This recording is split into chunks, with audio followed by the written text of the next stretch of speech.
Welcome to Krishna academy. Krishna academy में आपका स्वागत है।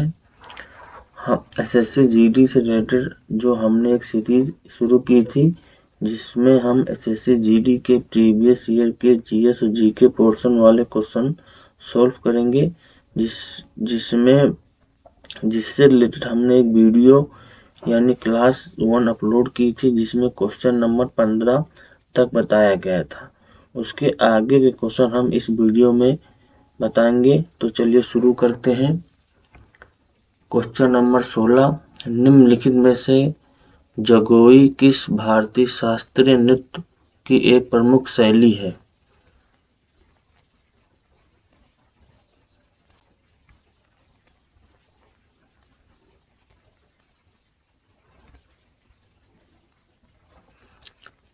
Right answer is option number C, Manipuri. Jagoi जो एक शास्त्रीय नृत्य की एक मणिपुरी शैली है।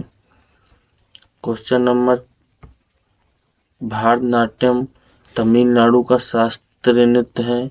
कुचिपुड़ी आंध्र प्रदेश का है। मोहिनीअट्टम केरल और कथकली भी केरल का है। क्वेश्चन नंबर 17, निम्नलिखित में से किस राजा के शासनकाल के दौरान कलिंग युद्ध लड़ा गया था?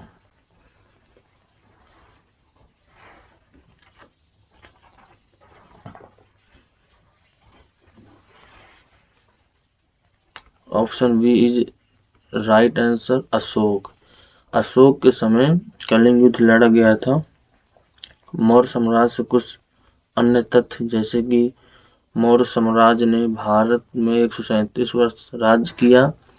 इसकी स्थापना का श्रेय चंद्रगुप्त मौर्य और उनके मंत्री चाणक्य को दिया जाता है। यह साम्राज्य पूर्व में मगध राज्य में गंगा नदी के मैदानों में आज का बिहार और बंगाल से शुरू हुआ था। इसकी राजधानी पाटलिपुत्र है, जो आज वर्तमान में पटना शहर के नाम से जाना जाता है, जो बिहार में है। चंद्रगुप्त मौर्य के शासन संचालन को सुचारू रूप से चलाने के लिए 4 प्रांतों की स्थापना की थी, जो आगे चल के अशोक तक 5 प्रांतों में बंट गया। अर्थात अशोक के समय प्रांतों की संख्या 5 हो गई। ये 5 प्रांत निम्नलिखित हैं, जो एक प्राची है। प्रांत नंबर 1 प्राची, जिसकी राजधानी पाटलिपुत्र है। उत्तर पथ में एक प्रांत था, जिसकी राजधानी तक्षशिला थी। दक्षिण पथ है, जिसकी राजधानी स्वर्णगिरी है। अवंती राष्ट्र एक पथ है, जिसकी राजधानी उज्जैनी है। और कलिंग है, जिसकी राजधानी तोसली है। क्वेश्चन नंबर 18, भारत में पहली पूर्ण जनगणना कब आयोजित की गई थी?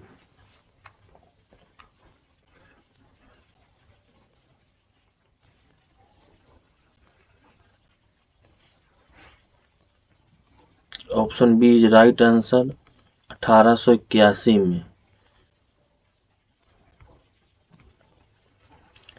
पहली गैर तुल्यकालिक जनगणना भारत में 1872 में गवर्नर जनरल लॉर्ड मेयो के शासनकाल के दौरान आयोजित हुई। पहले तुल्यकालिक जनगणना 17 फरवरी 1881 को ब्रिटिश शासन के तहत W.C. फ्लैडन भारत के जनगणना आयुक्त द्वारा करवाई गई थी। तब से हर 10 साल में एक बार नियमित रूप से जनगणना की जाती है।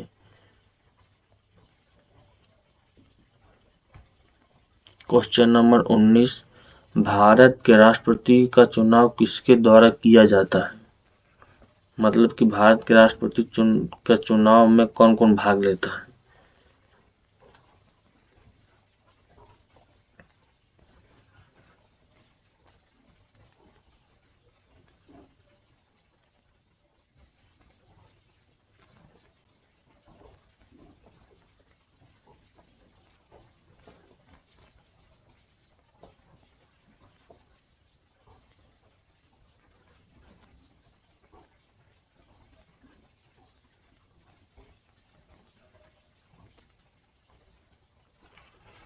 Option D right answer.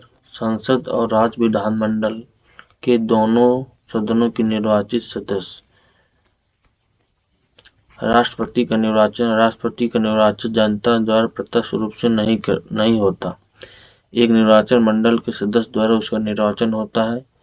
संसद के दोनों सदन, लोकसभा और राज्यसभा और राज्य विधानसभा के निर्वाचित सदस्य, और केंद्र शासित प्रदेश की दिल्ली और पुडुचेरी विधानसभा के निर्वाचित सदस्य। दोनों सदनों के मनमोहनी सदस्य और राज्य विधानसभा के मनमोहनी सदस्य और राज्य विधान परिषद के सदस्य, चाहे वो निर्वाचित हो चाहे मनमोनित, और दिल्ली तथा पुडुचेरी विधानसभा के मनमोनित सदस्य राष्ट्रपति के निर्वाचन में भाग नहीं लेते हैं। इम्पोर्टेंट, जब कोई भी सभा विघटित हो गई हो तो उसके सदस्य राष्ट्रपति के निर्वाचन में मतदान नहीं करते हैं, और उस दिन भी जब विघटित सभा का चुनाव राष्ट्रपति के निर्वाचन से पूर्व न हुआ हो।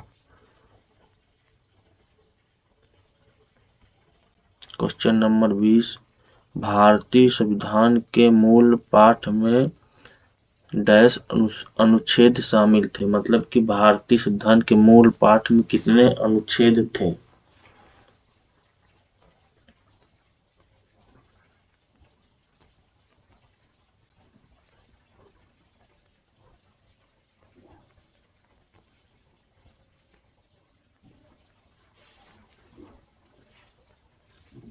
Option B is right answer, 395। मूल रूप से 1949 में संविधान में एक प्रस्तावना और 395 अनुच्छेद और 22 भाग और 8 अनुसूचियां थी। वर्तमान में 2019 में इसमें एक प्रस्तावना, 470 अनुच्छेद, 25 भाग और 12 अनुसूचियां हैं।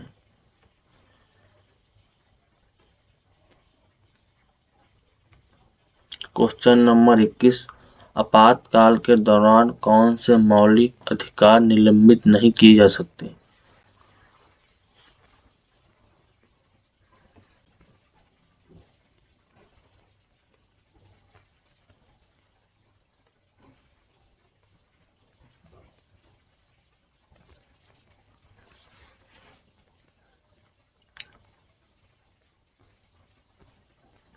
Option B is right answer, 20 और 21 अनुच्छेद आपातकाल के दौरान भी निलंबित नहीं किए जा सकते।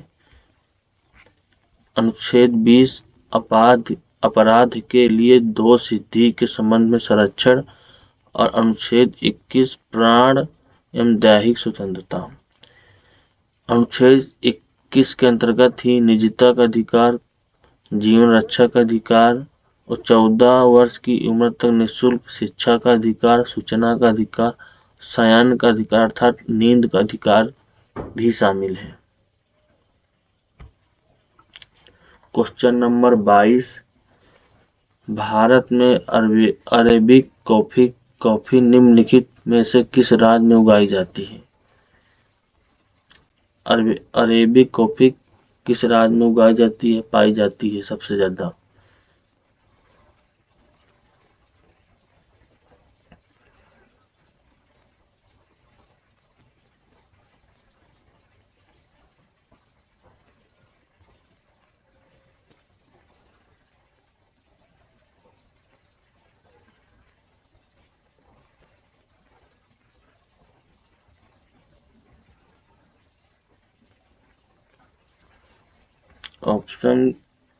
ऑप्शन नंबर डी, 22 का डी, कर्नाटक राज्य में अरेबिक कॉफी उगाई जाती है। आपको बता दें कि भारत में कॉफी का उत्पादन मुख्य रूप से दक्षिण भारतीय राज्यों में के पहाड़ी क्षेत्रों में होता है। इसमें कर्नाटक आपका पहले स्थान में है, उसके बाद केरल है, फिर तमिलनाडु है। अर्थात कर्नाटक राज्य में सबसे ज्यादा कॉफी उगाई जाती है।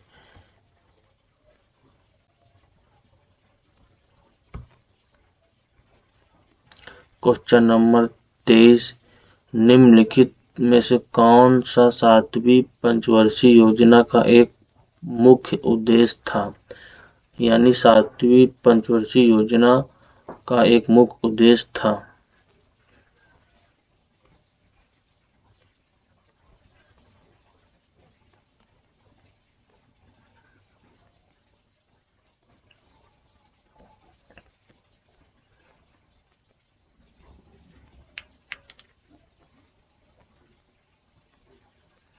Option number C is right answer, गरीबी उन्मूलन। 7वीं पंचवर्षीय योजना का मुख्य उद्देश्य गरीबी उन्मूलन नहीं था, यह रॉन्ग है। Option number B is right answer, खाद्यान्न उत्पादन में वृद्धि। 23 का राइट आंसर खाद्यान्न उत्पादन में वृद्धि, ऑप्शन बी।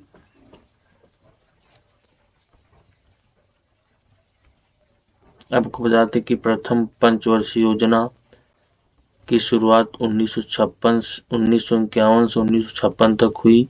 इसे हैरोल्ड डोमर मॉडल के नाम से भी जानी जाती है। द्वितीय पंचवर्षीय योजना 1956 से 1961 इसे पीसी महालनोबिस के नेतृत्व में की गई थी। तृतीय पंचवर्षीय योजना 1961 से 1966 के बीच और चतुर्थ पंचवर्षीय योजना 1969 से 1974 के बीच। इसे गाडगिल फार्मूला भी कहते हैं। क्वेश्चन नंबर 24, निम्नलिखित में से कौन ब्रिटिश भारत में भारतीय सिविल सेवा में भर्ती होने वाला पहला भारतीय थे?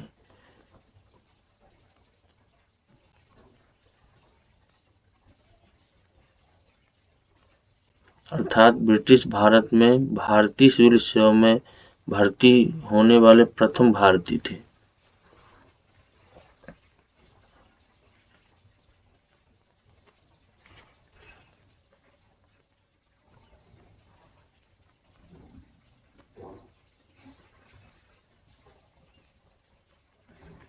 Option A is right answer, Satyendra Nath Tagore. Satyendra Nath Tagore British Bharat में भारतीय सिविल सेवा में भर्ती होने वाले प्रथम भारतीय थे। आपको बता दें कि रहमतुल्ला मोहम्मद सैनी 1896 में भारतीय राष्ट्रीय कांग्रेस के अध्यक्ष बनने वाले दूसरे मुसलमान थे। उनसे पहले जस्टिस बदरुद्दीन तैयबजी कांग्रेस के अध्यक्ष बन चुके थे। और सुरेंद्र नाथ बनर्जी ब्रिटिश राज के दौरान प्रारंभिक दौर के भारतीय राजनीतिक नेताओं में से एक थे, जिन्होंने भारत सभा की स्थापना की, जो प्रारंभिक दौर के भारतीय राजनीतिक संगठनों में से एक था। बाद में भारतीय राष्ट्रीय कांग्रेस में शामिल हो गए। वह राष्ट्र गुरु के नाम से भी जाने जाते हैं।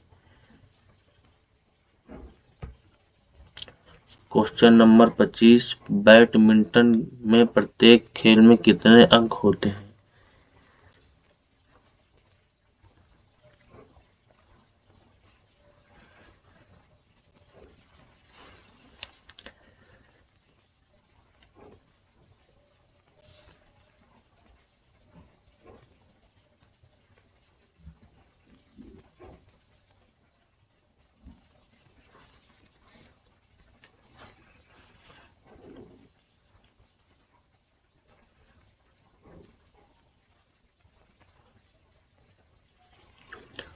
Option C right answer, 21।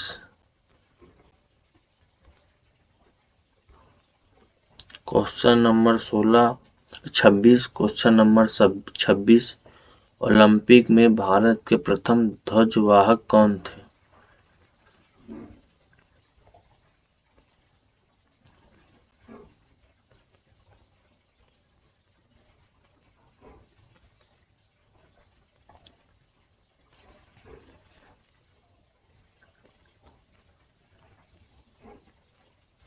Option A is right answer, Purna Banerjee. Purna Banerjee Olympic में भारत की प्रथम ध्वजवाहक थी। ओलंपिक के प्रतीकों के रूप में उपयोग में ली जाने वाली 5 रंगों की रिंग के अलग अलग रंगों का महत्व भी अलग अलग है।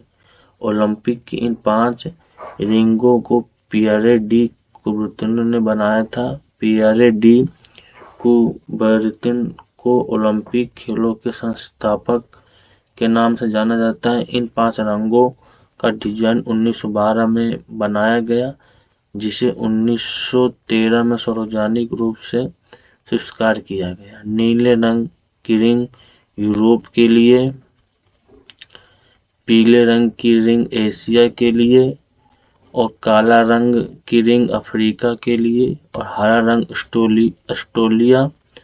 ऑस्ट्रेलिया और ओशनिया के लिए और लाल रंग अमेरिका के लिए उपयोग में होता है। क्वेश्चन नंबर 27, निम्नलिखित में से कौन सा आंध्र प्रदेश का शास्त्रीय नृत्य है?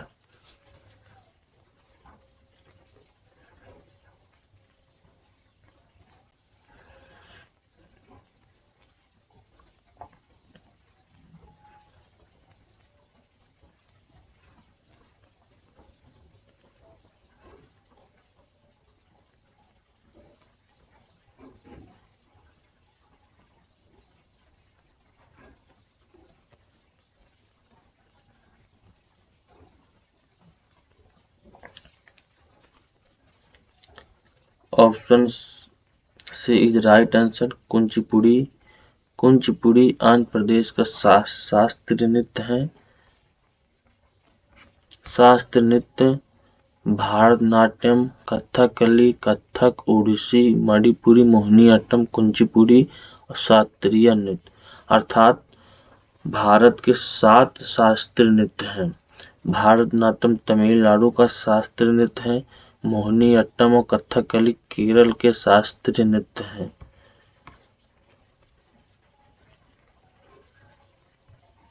क्वेश्चन नंबर 28, किस हिंदू महीने में हिंदू देवता भगवान शिव के सम्मान में महाशिवरात्रि मनाई जाती है?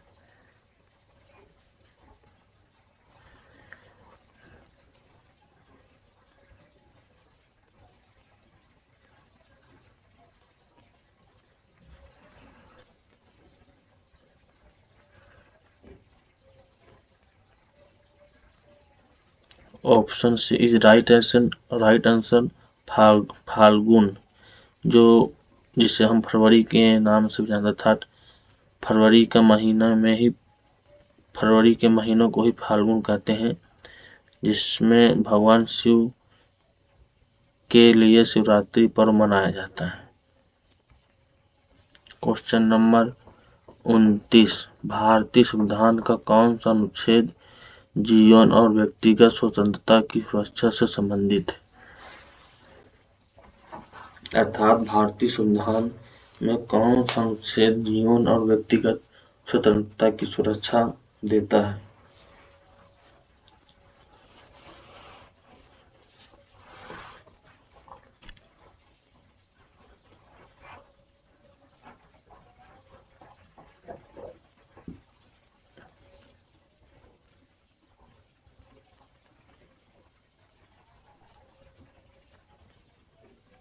Option B is right answer, अनुच्छेद 21।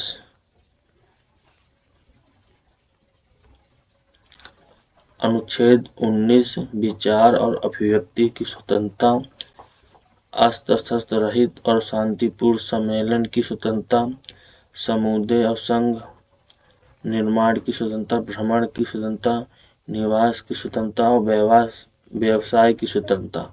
अर्थात अनुच्छेद 19 6 प्रकार की हमें स्वतंत्रता देता है। अनुच्छेद 20 में अपराधों के लिए दोष सिद्धि के संबंध में नागरिकों के संरक्षण, अर्थात जब तक हमारा अपराध सिद्ध नहीं होता तब तक हमें दोषी करार नहीं दिया जाएगा। अनुच्छेद 22 में गिरफ्तारी और नजरबंदी के खिलाफ संरक्षण, अर्थात आर्टिकल 20 अनुच्छेद 22 हमें नजरबंदी और गिरफ्तारी अर्थात बिन बताए हमें कहीं भी नहीं ले जा सकता या पुलिस द्वारा हमें नजरबंद नहीं किया जा सकता।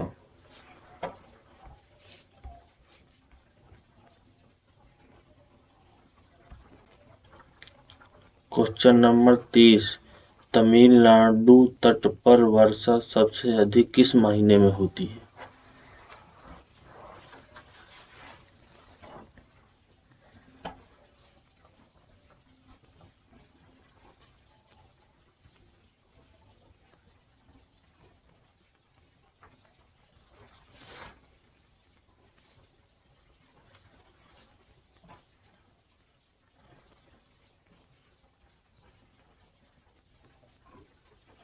Right answer is option number B, October और नवंबर के महीने में।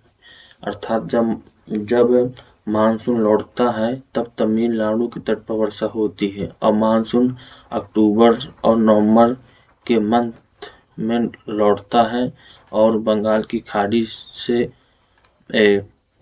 खाड़ी से वर्षा मतलब पानी और आर्द्रता लेते हुए तमिलनाडु के तट में बरसता है।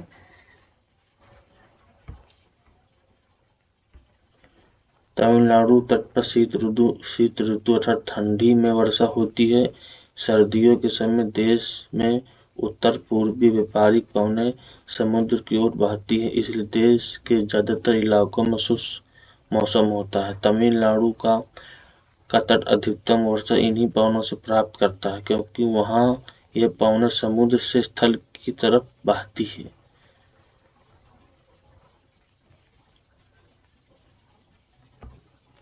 क्वेश्चन नंबर 31, अर्थव्यवस्था के प्रत्येक क्षेत्र द्वारा सकल घरेलू उत्पाद में किए गए योगदान को क्या कहा जाता है?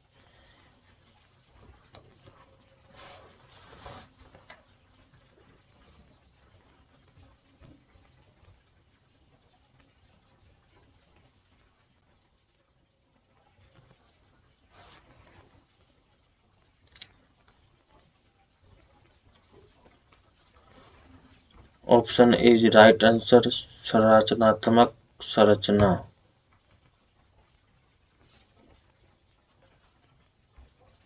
Question number 32, skill India mission की गवर्निंग काउंसिल की अध्यक्षता किसके द्वारा की जाती है?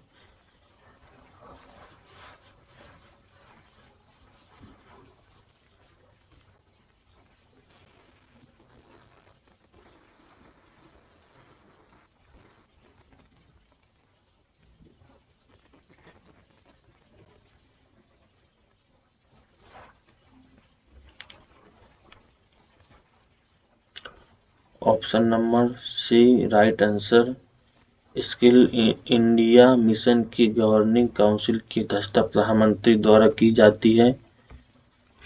स्किल इंडिया मिशन प्रधानमंत्री श्री नरेंद्र मोदी द्वारा 15 जुलाई 2015 को पहली बार घोषित विश्व युवा कौशल दिवस के अनुसार शुरू किया गया एक व्यापक कार्यक्रम है। स्किल इंडिया मिशन को भारत को आत्मनिर्भर बनाने की दृष्टि से शुरू किया गया था। क्वेश्चन नंबर 33, भारत में रेडियो प्रसारण की शुरुआत 1923 में किसके द्वारा हुई?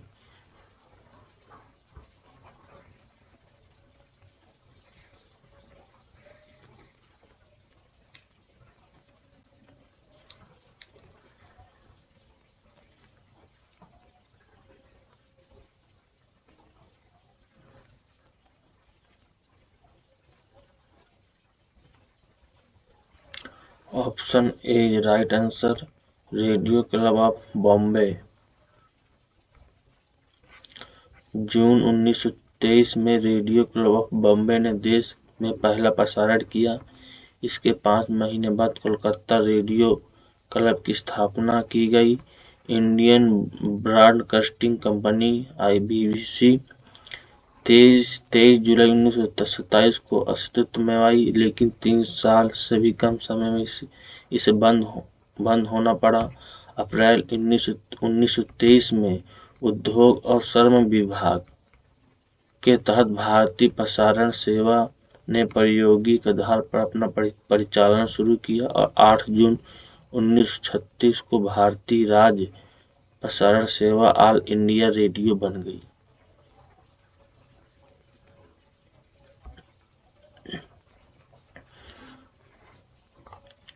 क्वेश्चन नंबर 34, निम्नलिखित में से कौन सा त्योहार असम में देवी कामाख्या के मासिक धर्म का प्रतीक है? अर्थात असम के देवी कामाख्या मंदिर में मनाने वाला त्योहार।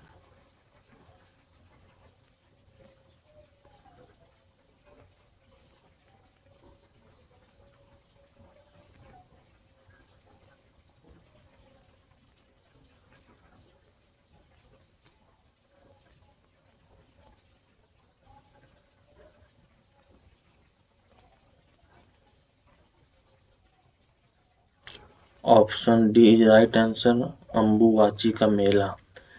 अर्थात अम्बुबाची का मेला असम में देवी कामाख्या के मासिक धर्म का प्रतीक है।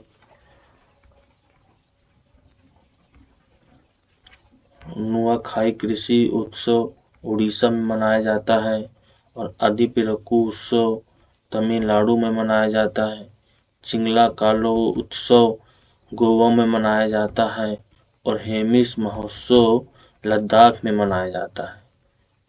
हम आपको क्वेश्चन से रिलेटेड अन्य इंफॉर्मेशन इसलिए देते हैं कि आपको उससे संबंधित अन्य तथ्य भी मिल सके, की जानकारी मिल सके, जिससे आपको उस क्वेश्चन से रिलेटेड जो जैसा टाइप है उस टाइप से आपको यह अनुमान हो सके कि यदि उत्सव से कोई क्वेश्चन आ रहा है तो हम फेमस उत्सव को कवर करें।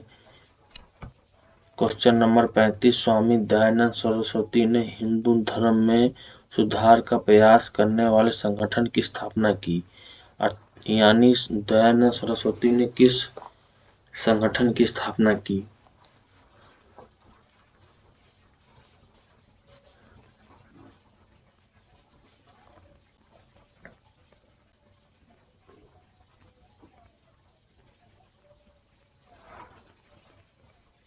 Option A is right answer, Arya Samaj. Arya समाज की स्थापना दयानंद सरस्वती ने की। ब्रह्म समाज की स्थापना राजा राम मोहन राय ने की। आदि ब्रह्म समाज की स्थापना देवेंद्रनाथ टैगोर ने की और भारतीय ब्रह्म समाज की स्थापना केशव चंद्र सेन ने की और the servant of Indian society की स्थापना गोपाल कृष्ण गोखले ने की।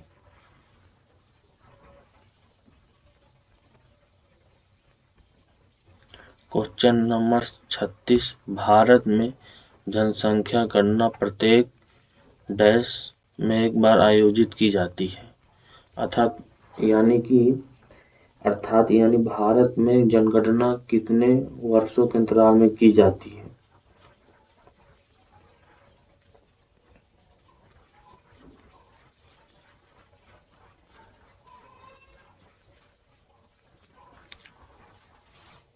Option number C is right answer, 10 वर्षों के अंतराल।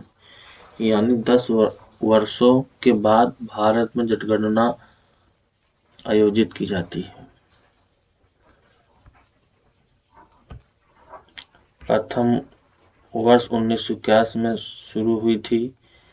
पांचवी जनगणना 1921 में हुई और 1911 और 1921 का दशक अब तक का एकमात्र ऐसा दशक है जिसमें जनसंख्या 0.33% की दशकीय गिरावट देखी गई। यानी 1911 से 1921 के बीच के जो 10 वर्ष थे उसमें जनसंख्या में गिरावट आई।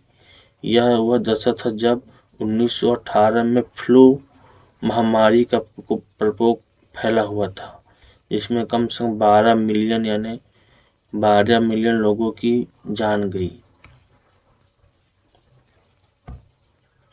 क्वेश्चन नंबर 37, निम्नलिखित गुप्त शासकों में से किसको उसकी सैन्य उपलब्धियों के कारण भारतीय नेपोलियन के नाम से कहा जाता है? अर्थात किस गुप्त शासक को भारतीय नेपोलियन कहा जाता है?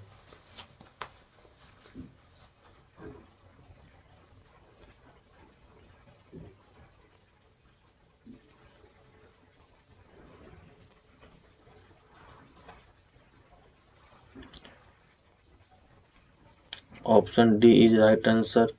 समुद्रगुप्त को भारतीय नेपोलियन कहा जाता है। समुद्रगुप्त गुप्त राजवंश के दूसरे राजा चंद्रगुप्त प्रथम के उत्तराधिकारी थे एवं पाटलिपुत्र उनके साम्राज्य की राजधानी थी। उनका एक नाम अशोकदित्य था। समुद्रगुप्त के पिता सम्राट चंद्रगुप्त प्रथम और माता लिच्छवी कुमारी देवी थी। मतलब कि समुद्रगुप्त के पिता का नाम चंद्रगुप्त प्रथम और माता का नाम श्री कुमारी देवी थी, जो लिच्छवी की कुमारी यानी रानी थी।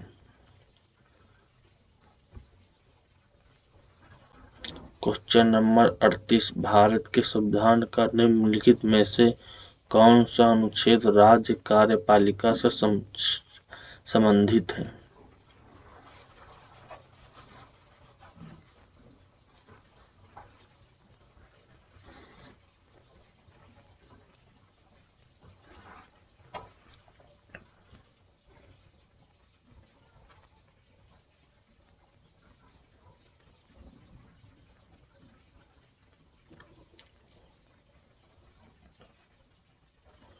Option number C is right answer. अनुच्छेद 153 से 167। अनुच्छेद 153 से 167 में राज्य की कार्यपालिका का उल्लेख किया गया है कि मुख्यमंत्री, आपका मुख्यमंत्री हो गया, राज्य विधानसभा हो गया, राज्य विधान परिषद हो गया, राज्यपाल हो गया, उच्च न्यायालय हो गया। संविधान के छठे भाग में अनुच्छेद 153 से 167 तक राज्य कार्यपालिका के बारे में बताया गया। राज्य कार्यपालिका में शामिल राज्यपाल, मुख्यमंत्री, मंत्री परिषद, राज्यों के महाधिवक्ता, राज्यपाल राज्य का कार्यकारी प्रमुख संवैधानिक मुखिया होता है। राज्यपाल केंद्र के प्रतिनिधि के रूप में कार्य करता है। समानता प्रत्येक राज्य के लिए एक राज्यपाल होता है, लेकिन 7वें संविधान संशोधन, ये आपको याद रखना इम्पोर्टेंट है। 7वें संविधान संशोधन अधिनियम 1956 के अनुसार एक ही व्यक्ति को दो या अधिक राज्यों का राज्यपाल नियुक्त किया जा सकता है। क्वेश्चन नंबर 39, निम्नलिखित में से किस राज्य में मकर संक्रांति को पेद्दा पडुगा के रूप में मनाया जाता है? मकर संक्रांति को पेद्दा पडुगा के रूप में मनाया जाता है।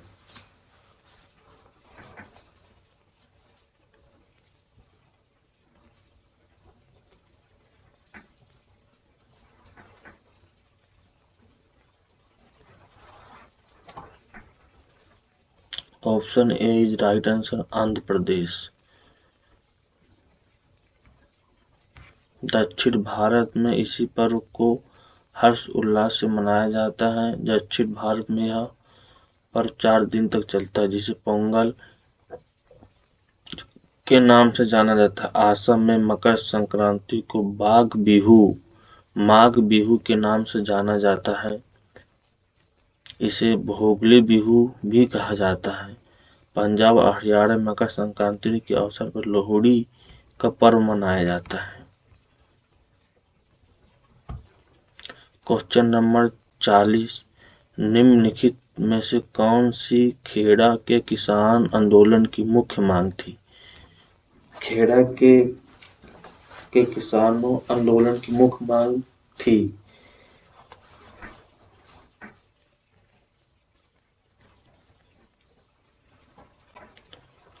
Option C is right answer, राजस्व वसूली में ढील दी जाए। खेड़ा सत्याग्रह 1918 में हुआ था। इस सत्याग्रह को मुख्य रूप से सरकार के खिलाफ शुरू किया गया था। वर्ष 1918 में गुजरात के खेड़ा जिले में फसलें नष्ट हो गई थी, लेकिन सरकार ने भू राजस्व माफ करने से इनकार कर दिया। इसके पूर्ण संग्रह पर जोर दिया गया। गांधी जी ने सरदार वल्लभ भाई पटेल के साथ किसानों का समर्थन किया और उन्हें सलाह दी कि जब तक उनकी मांग पूरी नहीं हो जाती तब तक वो राजस्व का भुगतान रोक दे। यह सत्याग्रह जून 1908 तक चला, अतः सरकार ने किसानों की मांग को मान लिया। इस वीडियो में इतना ही, मिलते हैं नेक्स्ट वीडियो में। जय हिंद, जय भारत।